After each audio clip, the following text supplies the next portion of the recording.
Биринчи радио түз эфирде уктурууларын улантат. Актуалдуу маектен баштайбыз. Студияда Таалайгүл Сыдыкбекова, саламатсыздарбы? Урматтуу радио угуучулар, актуалдуу маек бүгүн Эмгек жана социалдык өнүктүрүү министрлигинин ишмердүүлүгү жыл ичинде жасаган иштерине токтолобуз. 2020 жылдын аяктарына аз эле убакыт калды. Андыктан жылдын жыйынтыгына сереп салып, мына ушул министрлик жасап жаткан иштерден маалымат алсак, 2020 жыл бул мекемеге кандай мүмкүнчүлүктөрдү берди, кандай көйгөйлөр бар? Бүгүн адам укуктарынын коргоонун эл аралык күнү. Мына ушул адам укуктарын коргоого ылайыктаган конвенцияга ылайык эмне иштер бар, мына ушул багытта сөз кылабыз. Албетте биздин суроолорубузга жооп берүү үчүн мына ушул эмгек жана социалдык өнүктүрүү министри Солтонбекова Ализа Карыкбековна келген. Саламатсызбы? Студиябызга кош келипсиз. Урматтуу радио угуучулар, сиздер бизди түз көрүп угасыздар. 39 21 90 39 19 33 телефону азыр биздин мына ушул актуалдуу маекке иштеп жатат. Ошондой эле бизди биринчи радионун Facebooктагы баракчасына түз көрүп уксаңыздар болот. Эгерде сурооңуздар болсо, комментарий жазыңыздар, сурооңуздарды, сунушуңуздарды бериңиздер. Биз эфирдик убакыттын ичинде сөзсүз түрдө окуйбуз. Ализа айым, биринчиден министрлик кызматыңыз кут болсун. Биз абдан кубанычтабыз, анткени бул тармакты сиз ичинен билесиз. Андыктан ишиңизде дайыма ийгилик болот деген үмүттөбүз. Ден соолугуңуз чын болсун. Рахмат. Экинчиден, биздин ушул уктуруубузга мынакей жакшынакай бир сары түстөгү ушул нерсени тагынып алыптырсыз. Биринчи ушундан сурагым келип атат. Бул эмненин белгиси бул гүл? Бул саргыч өңдүү. Биринчиден саламатсыздарбы, урматтуу угармандар? Урматтуу ошо биринчи радионун эмгек жааматы. Сиздерди дагы ушу өтүп кеткен кесиптик байрамыңыздар менен чын жүрөктөн куттуктайм. Биринчиден ден соолук биринчи байлык дейт, ошо ден соолук каалайм, ишиңерге ийгилик каалайм. Рахмат. Бала бакыраңар менен, туугандарыңар менен эсен аман болуңуздар. Анан дайыма сиздерге жаратмандык, алгылыктуу ушу кыргыз элине кызмат кылып иштей бериңиздер. Азыркы учурда ошо биздин мына бүгүн адам укугу деп атабыз. Биринчиден адамдын укугу баарына тең болуш керек. Ошондой эле мүмкүнчүлүгү чектелген жарандар бар бизде Кыргызстанда. 193 000 адам. Мунун саны аябай кескин түрдө өсүп атат. Азыр биз бул коронавирустан кийин дагы убагында реабилитация албай калып, же болбосо баягы жеңил өттү деп жүрө берип, андан кийин ден соолугуна кандай шек келип, кийин кайта ушинтип мүмкүнчүлүгү чектелген жарандардын саны толуктап калабы деп биз азыр кооптонуп турабыз. Анан ошонун арасында эле бизде көзү жакшы көрбөгөн азиздер бар да. Анан ушул өң ошол өзү ар бир мамлекеттик жана башка мекемелерде эгерде ар дайым келип турган, кайрылган болсо, ошол мисалы кирген жерлерде болуш керек да. Деги эле ыңгайлуу шарттар болуш керек. Ар кандай мүмкүнчүлүгү чектелген жарандар болгондо ден соолугуна байланыштуу. Ошондо көзү жакшы көрбөгөн жарандарга бул өңдү кандай болсо дагы мындай көрүнөт да, кичине болсо дагы мындай белги берилет да. Символикалык белги экен. Начар көргөндөргө, көзү начар көргөндөргө. Анан ошондой эле азыр бизде мынакей дүйнө жүзүндө 16 күн болуп атат зордук зомбулукка каршы. Ошонун алкагында дагы биз ушул министрликте бүт Кыргызстан боюнча мынакей пресс-конференция берип айтылды. Дүйнө жүзү менен биз чогуубуз. Биз дагы зордук зомбулукка үй бүлөдө каршыбыз. Көбүнчө ошо айымдарга, балдарга карата, зордук зомбулуктар кыздарга карата. Ошондо дагы ошону мындай бир айткан бир мындай эме да, мен ошого каршымын дегенди дагы кийип тагынып, ошондо ушул өң менен мындай айтылат да, бир чакырык катары. Эми мына өзүңүз баштап калдыңыз, мына бүгүн ушул адам укуктарын коргоон эл аралык күнү деп. Чын эле конвенцияга ылайык бир топ бир иштерди мына сиздердин мекеме дагы ошол жанагындай калктын айрылуу катмарларын социалдык колдоо жагында алардын укуктарынын сакталышына дагы сиздердин дагы милдетиңиздерге кирет сиздердин. Анан кандай дейсиз, ушул конвенцияга ылайык эмне иштер бар? Мына жакында эле ушул майыптыгы бар жарандардын конвенциясын ишке ашыруу боюнча атайын бир кеңешме түзүлдү. Бул абдан актуалдуу тема болуп атат. Сиздердин өкүлдөр белгилегендей, бул конвенцияны ишке ашыруу үчүн 3 жылдык баягы бир планды ишке ашырышыңыздар керек экен. Ага өзүнчө дагы бир каражат керек экендиги дагы айтылды да. Ушуну жылдыруу маселесине дагы баштап кетсеңиз, өкмөт муну кабыл алдыбы сиздердин? Азыркы күнү ушул конвенциянын алкагында өкмөт бул жерде бир эле министрлик эмес да, жергиликтүү бийлик, ошондой эле бизнес структурада жүргөндөр, өзү жарандар, коомчулук аябай активдүү катышыш керек да. Анан ар бирөөнүн ролу кайсы жерде, кантип ушул конвенцияны ашырууда иштерди, кандай иштерди алып барат, анан кайсы мөөнөттө анан канча сом болот деген программа азыр иштелип чыгып өкмөттө каралып атат. Баардык мамлекеттик органдарда макулдашуудан өткөн. Анан көп эле учурларда каражатка келип макулдашууда да кыйынчылык болду. Бирок кандай болсо дагы ал жерде аябай деле көп каражаттын кереги жок анчалык. Бул жерде ошол эмени ылайыкташтырып, эң негизгиси бул жерде адамдын укугу тең экенин айтыш керек да. Мынакей карантин учурунда жарандардын баардыгы чыга албай үйдө отурганда ошону сезди да, өзүнүн жон териси менен. Бул кандай экен, эшикке чыга албайсың. Эшикке чыгып бир жерге мисалы билим алам деп барса деле кантип жетет ал жерге? Кандай транспорт кандай болот? Ошо бараткан жолу кандай болот? Эгерде ал ошо коляскада жүрүп атса. Андан тышкары ошо мекемеге жеткенден кийин кантип ошо өзүнүн келгендигин билдирет, эгерде тепкичтен өтө албай атса. Атайын ушундай кнопкалар болот, вызов. Чакырыкса чыгып, ушуну чыкканды чыгыш керек экенин да кээ бирөө билбейт да. Кнопка коюш керек экенин билишпейт. Анан көп эле биздин ошол мамлекеттик биздин мындай зданиялар, ошол мекемелер жана бизнес структурада мекемелер эгерде илгерки убакта болсо баягы өзгөрүп такыр ылайыгы жок да. Анан жаңы салынып аткандар да болсо ал жерде каралып атат. Ошол ылайыктуу болсун деп. Мисалы ошол эле көзү көрбөсө атайын колу менен кармап көргөнгө, лифтке киргенде же болбосо кээ бир жерлерде атайын мындай сыртына чыгарып бастырып коет да тамгалардычы. Колу менен басып окуп көрсө болот. Эгерде көзү көрбөсө, ал жерде аудио, жөн эле лифтке киргенде мынчанчы этажга келдиңиз, же болбосо бул жерде мындай деп айтып койсо деле, мындай оңой эле жеңил эле нерселер да. Адамдын ал үчүн ошо жанагы көздү мындай жаап алып туруп басып көрүш керек да. Же болбосо коляскага отуруп ошолордун ордунда басып көрсө, ошондо сезет да бул кандай экенинчи. Биз да министрлик аракет кылабыз азыр. Бизде дагы өзүбүздүкү дагы көп кемчиликтер бар. Аракет кылабыз оңдогонго, анан атайын конокко чакырабыз. Чакырып туруп, дагы айткылачы кандай кем каршылыктар бар. Ошо машине токтогондо эле силерге ылайыктуу парковка барбы? Ошол жерден кантип түшүп бери айдап келесиңер? Ошондо биздин да кнопкабыз барбы? Анан коляска менен кантип киресиздер? Дайыма чогулган залдар сиздерге ылайыктуубу? Ошолордун баардыгын биз дагы министрликке атайын конокко чакырып, ошол кем карчынын баарын угуп оңдойлу деп атабыз да. Анан башка дагы ошо уюмдарга айтып кетет элек, чакырып, сиздер дагы ошондой иштерди алып барсаңар болот. Ал үчүн сөзсүз деле өкмөттө план чыга элек, кол коюла элек, келе элек дегендин кереги жок да. Бул жерде бул бизде кыргыз эли да аябай жакшы өзүчү. Мындай эгерде туура багыттарын көрсөтсө, кандай болуш керек, каерден алса болот, ар бир жетекчи өздөрү деле жасап коет деп менин оюмча ошондой да. Туура. Негизи буга башка мамлекеттик органдар дагы мындай бир милдеттүү түрдө анан буга бир эле бул социалдык өнүктүрүү министрлигине карабайт да, сиз айткандай. Бул конвенциянын ишке ашышына башка мамлекеттик органдар дагы мындай бир көңүл бурушу керек да. Анан жана сиз өзүңүз айтып кеттиңиз, жанагы кыйноого 16 күн Зордук зомбулукка каршы деп. Менимче биз кечээ күнү ушуну маалымдадык окшойбуз. Сиз анан Бишкек шаарынын вице-мэри Айжан Чыныбаева менен жолугуштуңар. Ал жерде ошолго мындай бир кандайдыр бир калктын ушул бир аял катмарларына бир социалдык бир колдоолор көрсөтүүнү боюнча сүйлөштүңүздөр окшойт.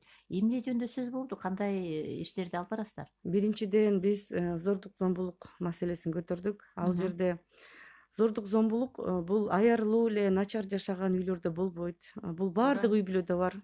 Бүгүнкү күнү ошо бай жашап аткан үй бүлөлөрдө да бар. Кадимки эле адам менен адам өзү баарлашканда үй бүлөдө өзүнүн ролу кандай, маданияты кандай болуш керек, баланын, чоң ата, чоң эненин, келиндин ошондой да, ошондон күйөөсү аялдын ортосунда ошондой мамилелерден келип чыгат да. Анан бул жерде биз үй бүлөлүк институтун бекемдөө, ошо үй бүлөгө жаштарды даярдоо, себеби ажырашуу да аябай көп болуп атат, ортодо балдар калып калып атат. Ошол эмелерди карашыбыз керек да, жана аларга атайын инструктор, тренерлерди даярдаганбыз. Мисалы көлдө 7 тренер бар. Бирөөсү эркек адам, бирөөсү аял да. Экөө эки адам менен иштей алат. зордукка кабыл алынган адам менен иштеген бул аздык кылат. Зордук кылган дагы адам менен дагы иштеш керек. Анан зордук зомбулуктун атайын түрлөрү бар. Мисалы экономикалык деле түрү бар. Айым үйдө отурат, экономически аябай мындай көз каранды жолдошуна. Өзү акча тапканга мүмкүнчүлүгү жок, ошондой эле и ошо деле бир эмеге кирет да. Ошону кандай кылыш керек? Анын укугун айтып, экөө ортодо таап анын сөзүн. Бул жерде эле мен укуктумун деп ар бир өзүнүн укугун айтууда эмес, ушул мындай ынтымакта жашап, ошол бири-бирин түшүнүү, ал канчалык анын ден соолугуна маанилүү экенин, кээ бир ушу чыгымдарды ошо айымга дагы көрүш керек да, бериш керек. Же болбосо бир окуу билим берип, же болбосо ага дагы иштегенге шарт түзүп берүү. Ошону менен эле ал деле балдардын тарбиясында иштеген, окуган айымдын ролу кандай чоң. Анан биз азыр айтып атабыз билим берүү тармагында айымдарга деп. Бул биринчиден бизде мамлекет мектептери бар, бала бакчалары бар.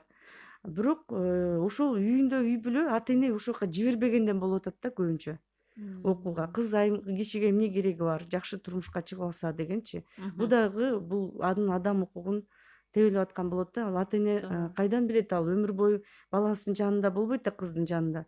Билим берип, татыктуу ошо өзүнүн колунан келген жардамды бериш керек да кыз айымдарга. Анан зордук зомбулукта болгондон кийин бул алдын ала иштер көп болуш керек. Көбүнчө бул биз ошо массалык каражат маалыматтар менен иштейбиз.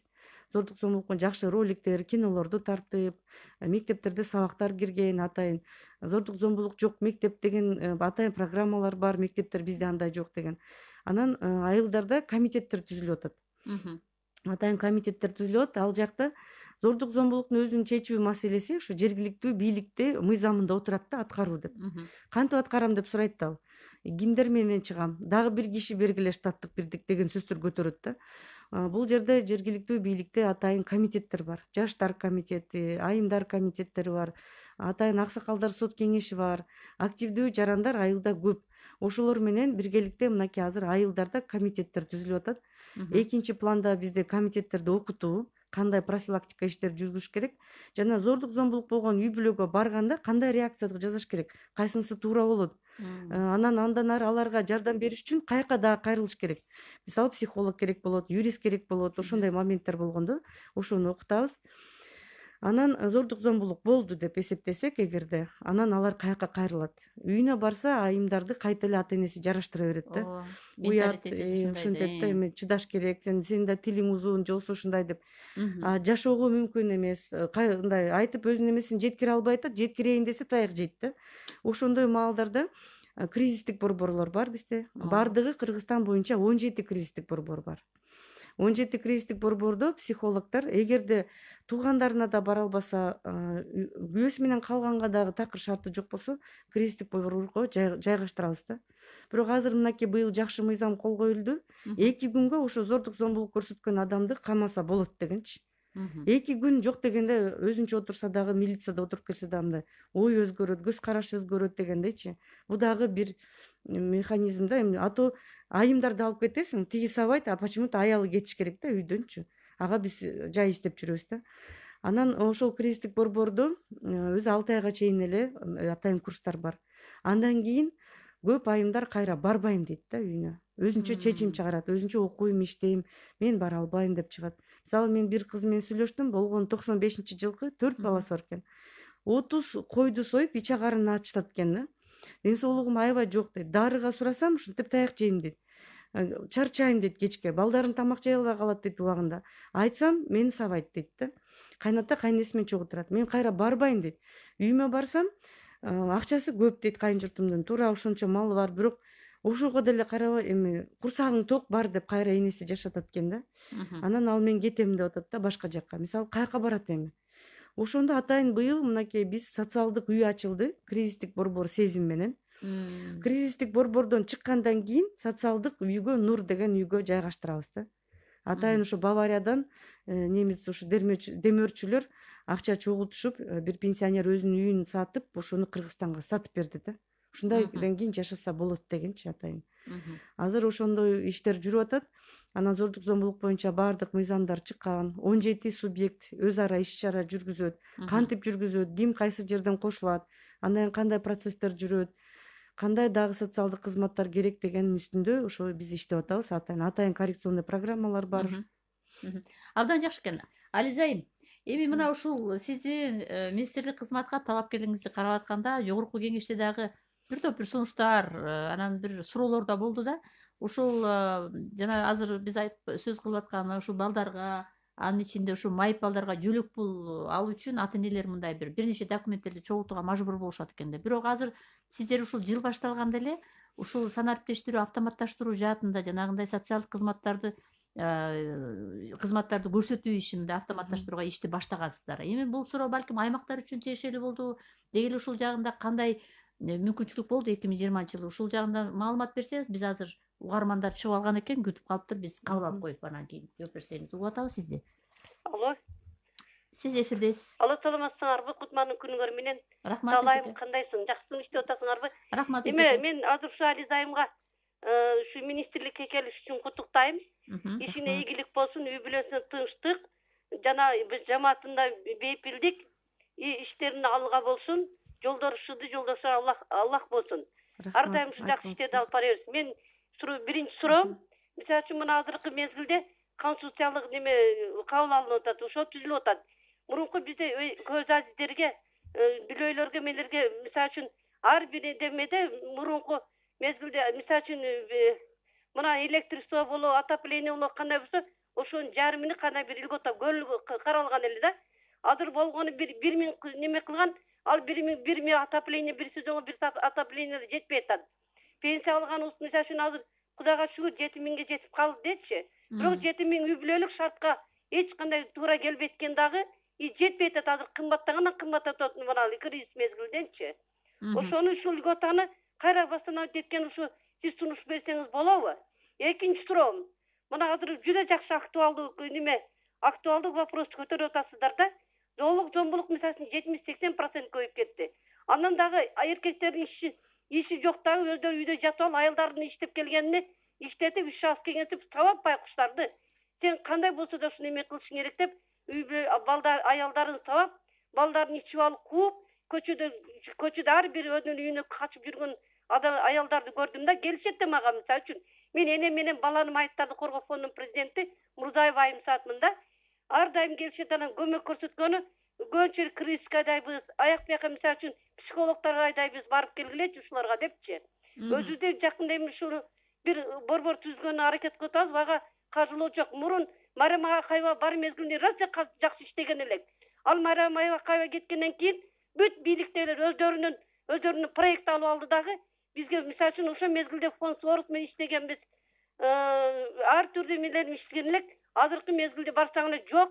Бул деген проекттер төкө жүздөр жетекчиликтер бийлик алып алганда ар бир региондор неме болуп, проекттер иштелбей калды да. Ошон үчүн биз айтып атам да азырчы.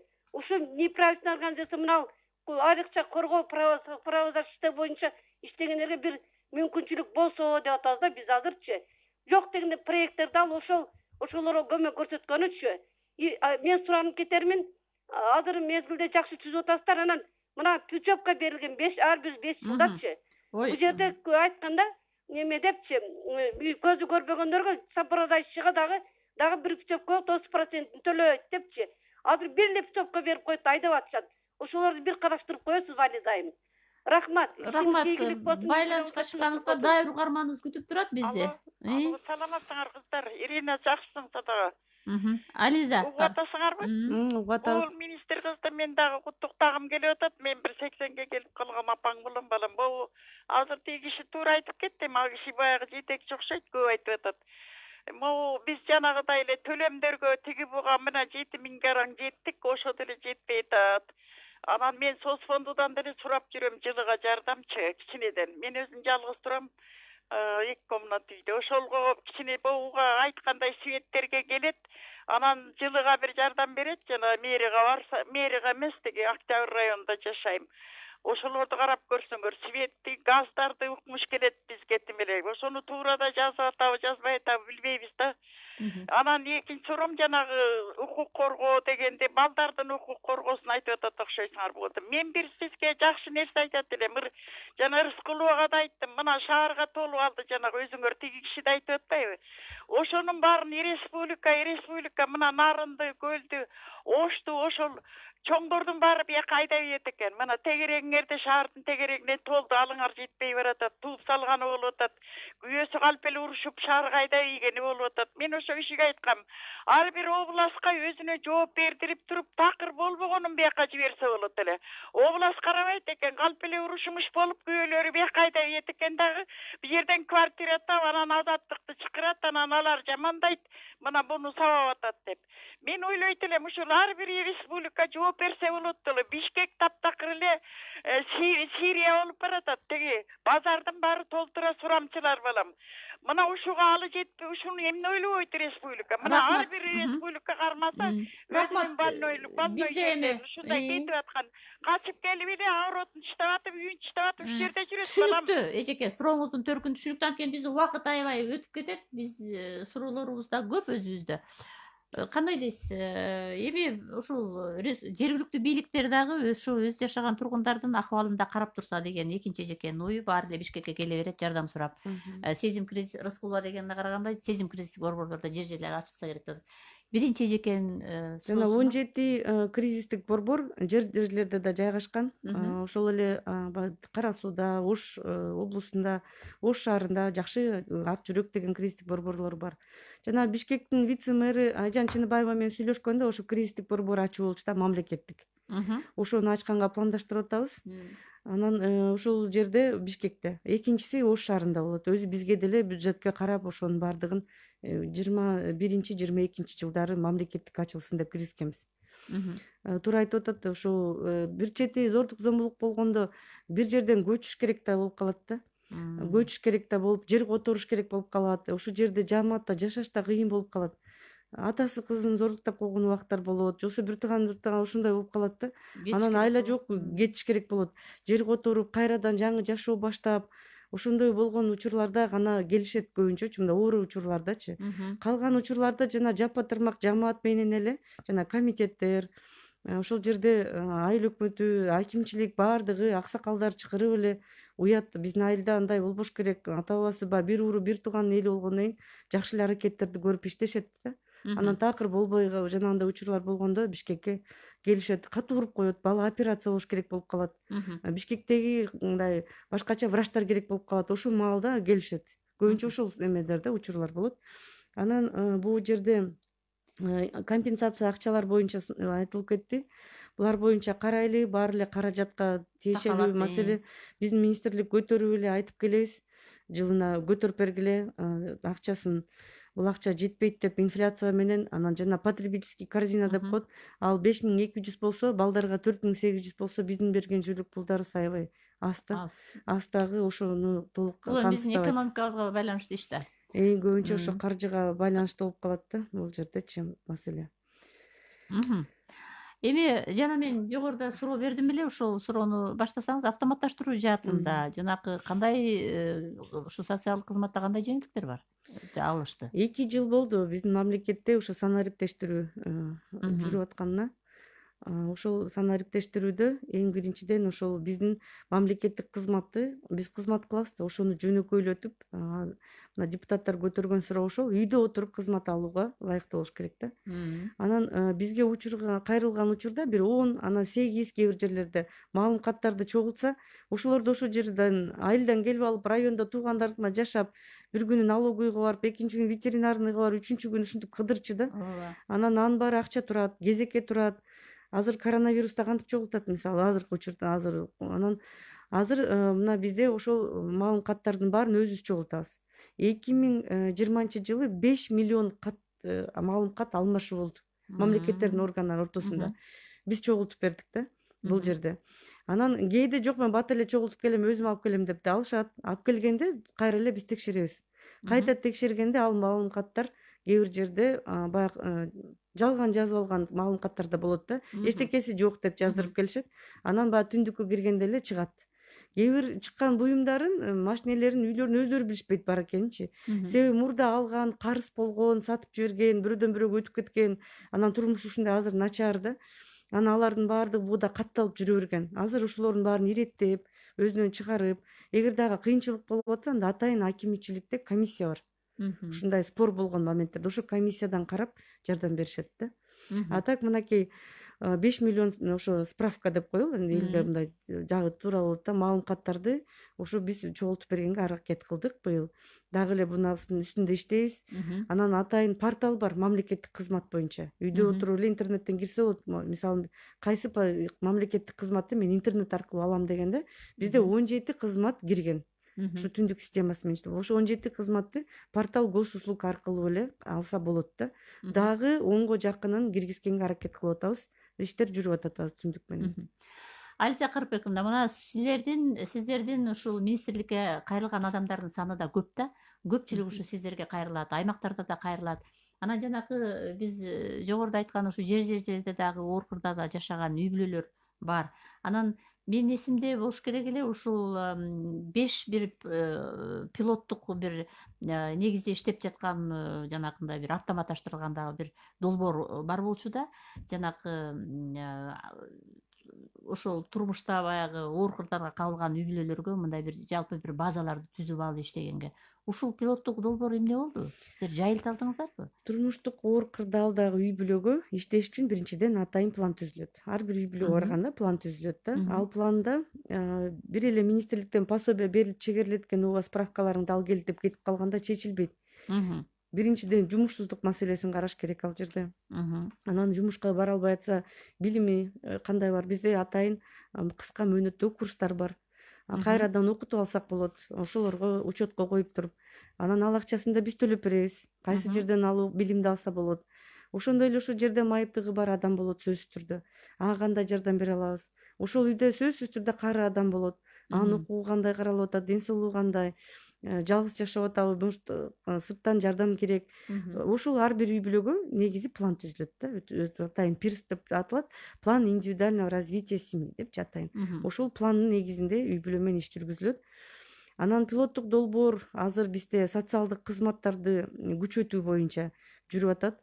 Бул жанагы бирдиктүү терезе системасы менен жүрүп атат да. Эгерде жарандар келгенде ар бир кызматкерге бир маселе менен келип ошону алып кете берет да. Анан кийинки кызматты алыш үчүн кайра бирөөсүнө барат да. Азыр андай жок, бирдиктүү терезеге келет, өзүнүн айтканда ал ошо план түзүлөт. Ал планда биздин кызматкерлер канчалык жардам бере алат, айыл өкмөтүнүн жардамы канча, документи жок болсо госрегистр керекпи бул жердечи, эме паспорт алганга. Ошол регистрационная служба, мамлекеттик каттоо кызматынын кызматтары керекпи, же болбосо башка дагы кандай кызматтар керек. Ошолдай комплекстүү план түзүлүп, анан ошол план негизинде иш алып барылат. Азыр ал долбоор жүрүп атат, бирок бул долбоордун ишине кабыл алуучу эң негизгиси мыйзам керек. Азыр долбоор ийгиликтүү болсо, биз ошо мыйзамда долбоорун даярдап койдук. Өткөрүп, ошо мыйзамдуу кабыл алууга ошол кызматты аракет кылабыз да. Жакшы, рахмат. Дагы бир суроо, мына коомчулукта өтө мындай бир талкууга алынган бул маселе бала асыроо маселеси боюнча дагы. Бул жагдайда бир топ бир нааразычылыктар дагы айтылып келген билебиз да. Ушул жаатты мындай бир толук бир жөнгө салууга мүмкүн болдубу бул жылы? Мүмкүн болду. Балдарды асырап алууда көбүнчө кайрылган үй бүлөлөр 3 жашка чейин, 5 жашка чейин балдарды сурайт да. Анан бизде балдарды асыроодо өзүнө карап бала тандайт да. А бул туура эмес. Биринчиден баланын укугу корголуш керек. Балага үй бүлө ылайыктуу болуш керек да. Анан бир 300гө жакын балдардын тизмеси бар, ошондой эле 300гө жакын үй бүлөнүн тизмеси бар да. Азыр мындай болуп калат да. Эгерде Алай районунан очередке турса, Октябрьский райондо интернаттар бар, ошол жакка барып көрүп келиңиз деп жиберет да. Анан жок, Аламидинге жазбай калтырып, аякта да бар болчу да, аяка да жиберип, ошондой болчу да. Ар бир кайрылган районунан өзүнүн гана ошо райондогу балдарды көрө алчу мурдачы. Азыр болсо бул списоктардын баардыгы тең централдаштырылган. Кезек дагы ошондой. Баардыгы киргенде бир ошол списокты көрө алат жана бир кезекте туруп ошондой алса болот да. Көбүнчө ошондой. Анан баланы асырап алууда чогулткан атайын маалыматтар бар. 2 жыл сайын жаңыртып туруш керек. 2 жылда өзгөрүп кетет жашоо турмуш. Өзү ошондо жазылган. Анан ошондо алып келе турган маалыматтар жана 5 миллион каттын ичине кирет. Өзүбүз эле чогултуп беребиз. Бизге негизгиси врачтардан заключение алып келсе, анан кийин өзүнүн өмүр баянын жазып берсе, ошо экөөнү эле сурайбыз да. калганын биз алып баягы 2 жылдын ичинде бала табылбаса кайта жаңыртканда документтерин жеңил болот, себеби алар келбей коет, кайта справка чогултушум керек депчи. Ошондуктан ошондой эмелер бар да. Азыр эми бул министрликте кайсы жакшы мындай бир жагдайлар бар дегендин арасында жанагы балага сүйүнчү берүү механизми дагы толук ишке кирди да. Ушул жагдайда бир кандайдыр көйгөйлөр барбы? Мисалы үчүн ушул бул дагы бир өзүнчө бир суроолорду дагы биздин бир угармандар тарабынан дагы суроолор берилип келген да. Мисалы үчүн ушул акчаларды мындай бир чегерүүдө бир натыйжа болдубу? Болду. Балага сүйүнчү берүүнүн эң биринчи максаты бул балага документ алып берүү. Бизде документи жок балдар жылына көп. Биринчиден ал паспорту жок ата энесинин. Ошо жана көп жарандуулукпу ошол. Азыр мынакей 90-жылы төрөлгөн балдар ата эне болуп атат да. Ошолор уже 30га чыгып калды мынакей. Анан ошол жылдар аябай оор болгон. Азыр ал балдар убагында паспорт албай, билим албай калган. Ошолор азыр мынакей үй бүлө күтүп атышат дагы, документ алайын десе өздөрүнүн документтери жок. Бирок азыр КРСте ошо атайын өкмөттүн премьер-министринен буйрук кабыл алынган документтештирүү боюнча. Эгерде төрөлгөн боюнча кайсы жерде кандай бир маалымат болсо ошо негизинде деле алып туруп документтештирүүнү жөнөкөйлөтүп, жана турмуштук оор кырдаалда болсо анда бекер. Себеби анын штрафы бар. Анда баасы бар дегендейчи, ошолор бекер берилет деп мына токтомдун алкагында иш жүргүзүп атабыз. Анан ошол балдарды документтештирүүдө бул сүйүнчү чоң ролду ойнойт да. Ошо акчаны алам деп ата эне жок дегенде аракет кылат экен да. Жок дегенде документтерин ушуга жетип калдык да, чынын айтсакчы. Баягы КРСке барганда ошо балага күбөлүк алып, анан баягы 4000 сом үчүн дагы барат. Мисалы бар да атын койбой деле бир ай кармап жүрүшөт балдардычы. Бизде эле экен ушучу. Документти алганга мындай бир ушуга бир олуттуу мамиле кылышпайт экен да. Эми документти алып атканда ошо сүйүнчүсү атын коюп, фамилиясын берип, ушу Кыргызстандын жарандыгын берип алып аткандан кийин ушул жерден эле регистрацияга бизге жөнөтөт. 5 банкты тандайт, кайсы банк ылайыктуу болсо. Баткенден төрөп калса, Бишкектен алам десе деле ошо банк Бишкекте болсо ошол жерден деле ала берет да. 2 күн ичинде телефонуна СМС келип ала тургандай кылдык. Эми ошол механизм бизге аябай жакты. Бул бир жолку төлөм. Анан башка да бир жолку төлөмдөр бар. Каза болгондо, мисалы, ритуальный бизде адам төрөлгөндөн баштап турмуштук оор кырдаалда түшкөндөгү төлөмдөр, анан атасын жоготкондо, энесин жоготкондо, майып болгондо ушинтип кете берет, анан каза болгондо дагы төлөмдөр бизден төлөнөт да. Төрөлгөндө беременность роды деп коебуз баягы кош бойлуулук боюнча. Ошондо дагы бир жолкуларды, андан тышкары да башка төлөмдөрдү биз централдаштырып атабыз. Баягы мамлекеттик биздин райондо отурган кызматкерлер, выплатной кызматкерлер отуруп алып эсептеп берчи да. Алардын колун бошотуп, централда эгерде бизге жөнөтсө, карточкасы бар болсо, же болбосо кайсы банкты тандаса, бизден эле түз которуп жиберели деп атабыз акчаны. Бир четиден ал кызматкер менен контакт болбойт, бирөө акча алып коррупция болбойт. Экинчиден ал кызматкер бошойт дагы, биз аны үй бүлөлөр менен иштегенге ошол жака кошуп атабыз да. Андан көрө сиздер үй бүлөлөр менен башка социалдык кызматтарды кылгыла, ушул акчаны эсептеп отуруп, мындай колуңарды кармабагыла, жана коррупция да болбойт деп. Ошондон биздин жана кичине кечигүүлөр болуп атат да пилоттук райондордо. Жана централдашкан баягы система экен да булчу. Баягы кирип бири-бирине баягы бул компьютерден эмеден кетип атат дагы. Биз ушу айына техникалык жактан кетип, биз кичине кармап калып атабыз акчаны. Бирок ушул айда ала турган акчасын берип атабыз. Мисалы, октябрда алчу акчасын октябрь бүткөнгө чейин эле алышат. Бирок 15-инде эмес, 14-үндө эмес, 20-сына чейин жылып калып атат да.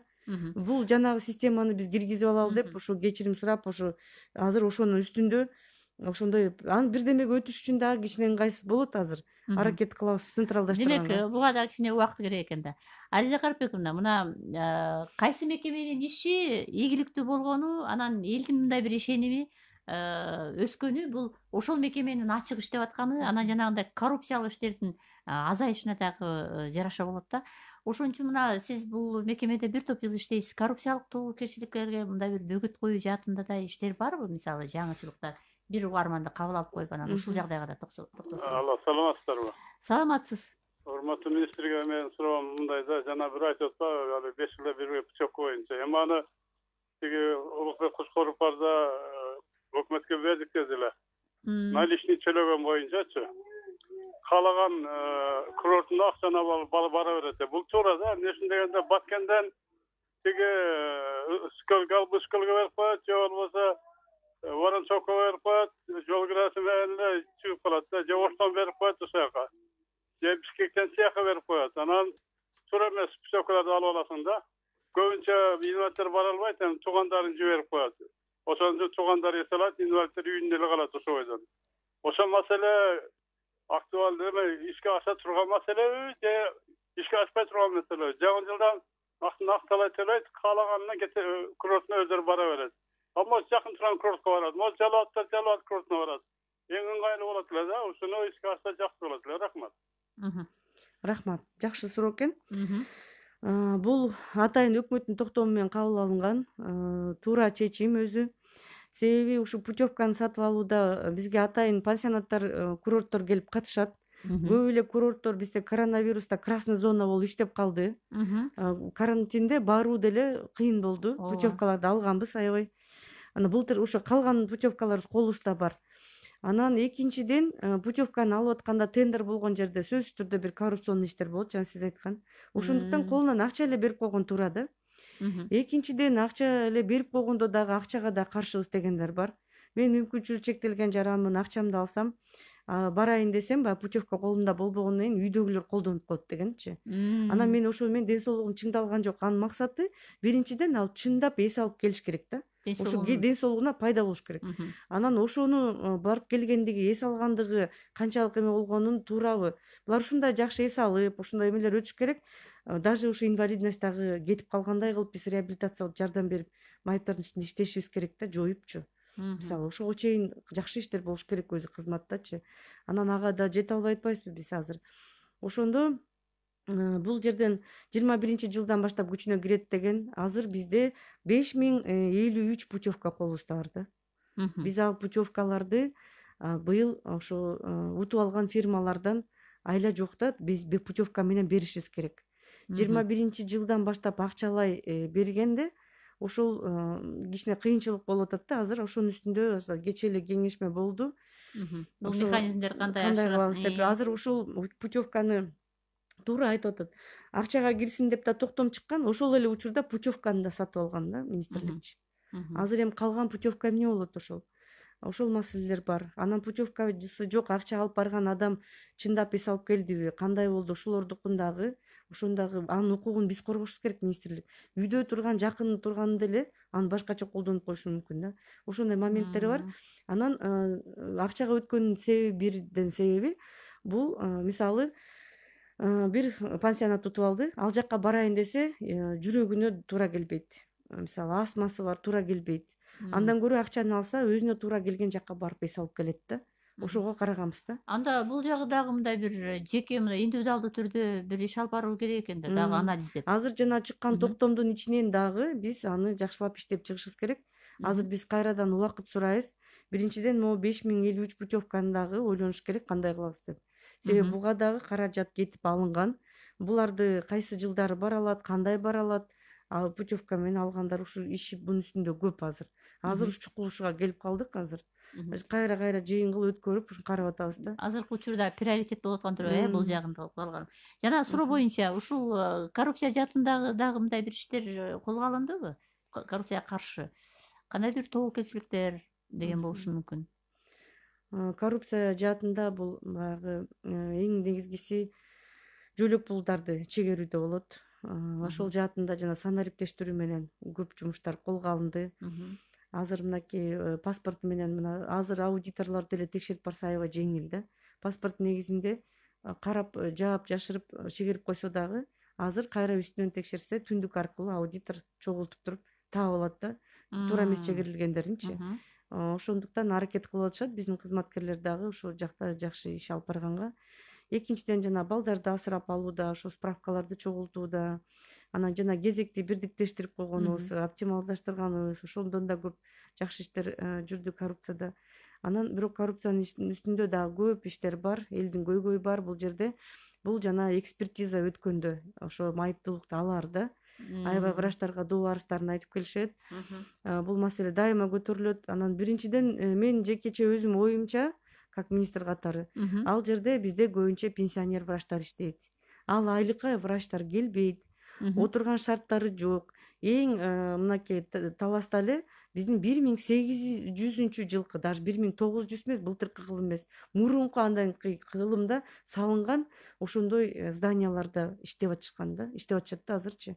Шарты жок. Шарты жок. Анан кантип өзүбүз шарт түзүп бербей, айлыктарын көтөрбөй, анан биз айтабыз коррупцияны жүрөбүз депчи. Ушул 21-жылы бул башка саламаттык сактоо тармагында врачтардын айлыгы көбөйсө, ал категорияга да кирбейт. Соц кызматкерлердин айлыгы көтөрүлсө, аяка да кирбейт бул врачтардын категориясычы.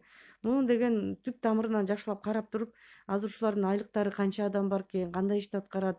Биз өзү эмгек министрлиги болгондон кийин азыр ушу менен ошо атайын жумушчу иштеп түзүп туруп, ушунун айлыгын көтөрүү маселесин карашыбыз керек да. Айзай, мына сиздердин мекеме эмгек социалдык деп дагы айтабыз, социалдык өнүктүрүү. Анан эмгек деген да бар да. Анан ушул жумушсуз маселесинде да силерде кандай болуп атат? Мисалы, эмгек рыногун санариптештирүү мейкиндигине өтүп калды десек болобу? Ушул жаатында эмне иштер бар, мисалы үчүн ушул жумушсуз жарандарды ишке орноштурууда? Бизде ушул эмгек жана гендердик саясат боюнча иш алып барабыз. Анан жумушсуздук боюнча колдоо иштерин жүргүзөбүз да. Эгерде турмуштук оор кырдаалда болуп жумушу жок болсо, ошондо көмөк көрсөтүү.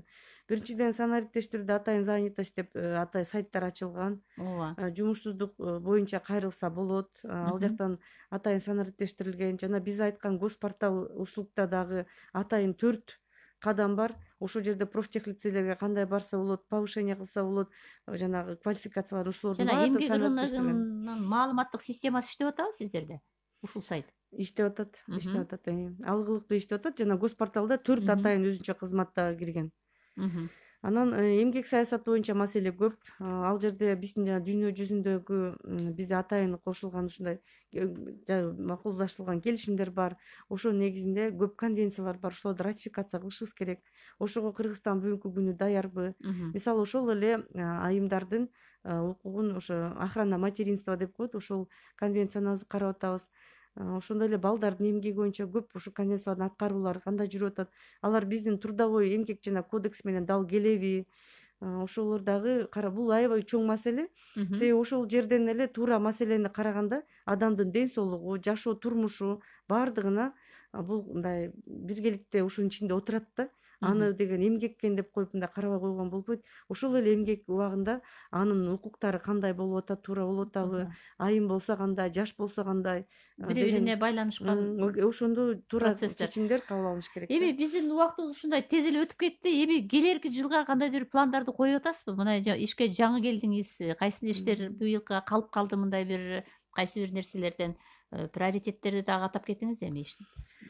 Приоритет деп биринчиден бул министрликте мага 2 жыл болду иштегениме орун басар болуп, бирок ушул эле социалдык тармакта соц кызматкерден баштап иштегенбиз. Көйгөйлөрдү билебиз бул жерде. Баардыгын эле кээ бир жерде адамдык факторлор, кадрлардан да болот маселе. Аны дагы терең карайбыз. Эмне үчүн андай болуп кетти? Кайсы эмелер ошого берди деп. Ошондой министрликпиз да, биз бул жерде мындай карательный эмес да. Биз ошондуктан андан тышкары биринчиден алгылыктуу иштер мүмкүнчүлүгү чектелген жарандарды конвенциянын алкагында болот. Экинчиден бул биздин ошо берип аткан жөлөк пулдардын адрестүүлүктүгүн күчөтүү болот. Үчүнчүдөн жана социалдык кызматтар үй бүлөлөргө, жарандарга көрсөтүлүп аткан ошолордун мындай сапаты, ошонун формасы өзгөрүүдөн болот. Төртүнчүсү жана мен айтып кеткен жана медициналык экспертизадан өтүп атканда ошол жак жааматта ошолордун шарттарын, айлык маянасын ошолордун карап болот да. Рахмат анда. Ализайым, сизге чоң рахмат айталы. Албетте алдыга койгон максаттар да көп экен. Бул приоритет боюнча биз дагы ошо билип алдык. Негизи ушул жагдай бул коомчулукта көп мындай бир жаратып жаткан маселелер мына ушул жагдайда. Сиздин ишиңизге ийгилик каалайлы. Биздин чакыруубуз менен эфирге келип ушул жыл ичинде болгон нерселерден маалымат бергениңизге сизге чоң ыраазычылык билдирели. Ден соолукта болуңуздар. Албетте жанагындай аярлуу катмарлардын саны азайып, алардын ден соолугу чыңдалып, ушундай бир жакшы бир бакубат турмуш боло берсин деген жакшы тилек менен жыйынтыктайлы. Урматтуу радио угуучулар, сиздер уккан бул актуалдуу маек болду. Биз эмгек жана социалдык өнүктүрүү министрлигинин ишмердүүлүгү туурасында сөз кылдык. Биздин студиябызда эмгек жана социалдык өнүктүрүү министри Солтонбекова Ализа Карыпбековна болду. Берүүнү Таалайгүл Сыдыкбекова алып барды. Бизге көңүл бурган биздин угармандарга ыраазычылык билдирем.